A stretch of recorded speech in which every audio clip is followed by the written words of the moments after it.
Hello, you're listening to Over the Oxer podcast with Tracy Cole for all things to do with the mind for equestrians. Hello, and if you're watching this on YouTube, and if you didn't realise it goes out on YouTube as well, do have a look. The YouTube one, you can probably see a background behind me that you think is kind of one of Zoom's backgrounds, but it's real. We've got a bit of a storm brewing, I think. Anyway, today we are talking about something that a lot of people do. I do. It's when your mind won't switch off. It's that constant rumination over and over and over. So it touches most people. Most people have had this at some point in their life. Riders, coaches, doesn't matter what level. But even if we don't have a word for it, it happens to us. And what's even kind of worse is it doesn't have to be a real something. It could be something that hasn't happened yet. It's called perseverative cognition. Perseverative cognition. Big name that I can hardly say.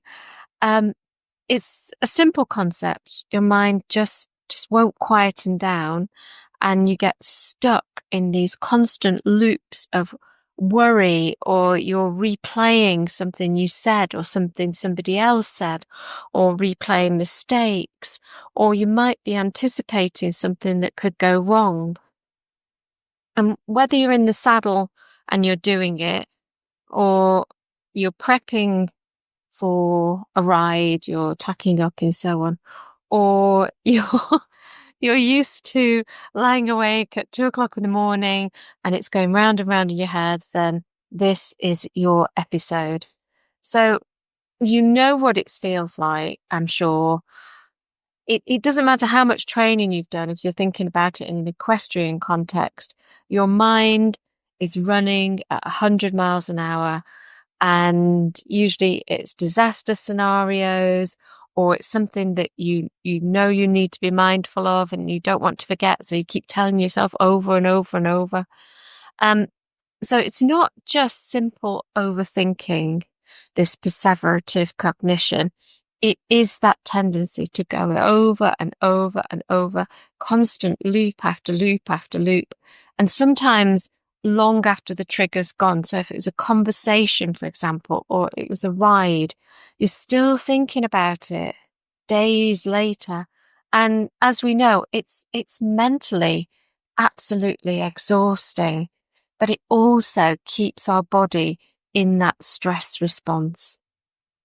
Now, as I mentioned previously, it doesn't need something real to keep going even.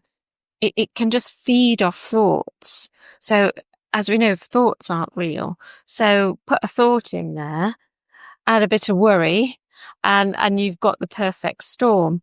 Your brain and your body, though, do respond to those thoughts as though they were happening right now, in the moment. So in some people, your heart rate will be up. Your muscles will be tense. You can't focus.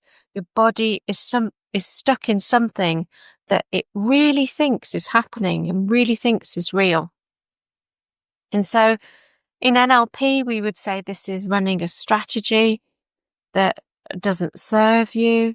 You're kind of anchored in to those thoughts or situations and stress responses. But the good news is, from an NLP perspective, that any strategy that we run, whether that's a habit or it's something like these thought processes that loop round and round, anything at all like that, we can undo. We can interrupt and we can rewire it. So just for a moment, think about a time when your thoughts really did spiral. And you were safe in that moment. You were probably at home. You might have been lying in bed. You might have been sitting on a sofa or in a chair, and you were completely safe, but your body didn't feel it. And if you think about where you were in that moment and what you were thinking about, and can you remember how it felt in your body to feel so tense, to feel that focus and concentration escape you. And if you just breathe for a moment and remind yourself now that you're not in that space and thoughts aren't facts, then there are some ways in NLP of getting rid of these constant thought loops. So one you'll have heard of before, but it's worth a reminder. It's the Betty Erickson sensory shift technique. And you go and you do 5 things you can see, 5 things you can hear, 5 things you can feel, even if it's just a touch, of your clothing or how it feels in your seat. So there's the sensations. Could also be your emotions, of course. And then you do 4 things, then you do 3, then you do 2, then you do 1. And it's a grounding technique. It pulls you into your awareness and out of that imagined future or imagined or recycled past. Another way of doing it is to work with something called future pacing, which is very NLP. And so you ask yourself to think about the future you. And the future you could be 10 minutes from now, could be 10 hours, 10 weeks, 10 years, whatever's most relevant. And you think about that version of you that's taken everything on board that I've said so far and is open to feeling differently. And you say to yourself, what would that calm, resilient version of me be doing and thinking right now? And you really visualize it. And if you can visualize, that's great. If you're not good at visualizing, just imagine yourself kind of plonking yourself inside that body of that of future you, where you do feel calm and resilient and stress-free. Imagine it that whatever you're thinking about is over and done with. And you keep imagining yourself stepping into that version of you, almost like putting on a suit of clothes that you actually embody that future version of you. And it really reinforces the shift, which obviously is key for a lasting change, but you may need to do it several times and you may need to repeat it several times. Another way to think about it is to have what I'm going to call a worry window. Now, this is to tell the mind that you can worry away. You, in that time frame, let's say it's 10 minutes, you can worry to your heart's content and you can loop and loop and loop and loop. And you can do it in 2 ways. You can either say, right, I'm going to give myself the 10-minute worry window and then name your specific time. And you might want to write things down so that you don't forget them. So you're saying to your mind, look, I'm writing them down so that if I need them, they're just by my side. Put your notebook to one side and you write them all down. Now, some people,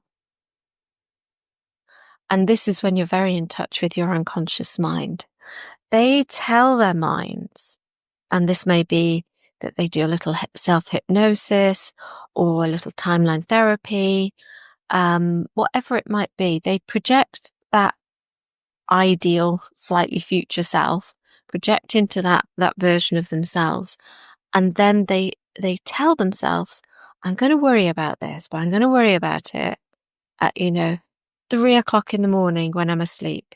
So you, unconscious mind, can do what you will, but I'm going to be asleep. So physically, I'm going to be asleep.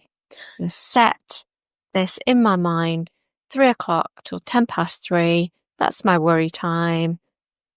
Go ahead, but I'm going to be out of it. I'm going to be in a lovely deep sleep. And some people find that quite easy to do. Other people find it more tricky without specific techniques.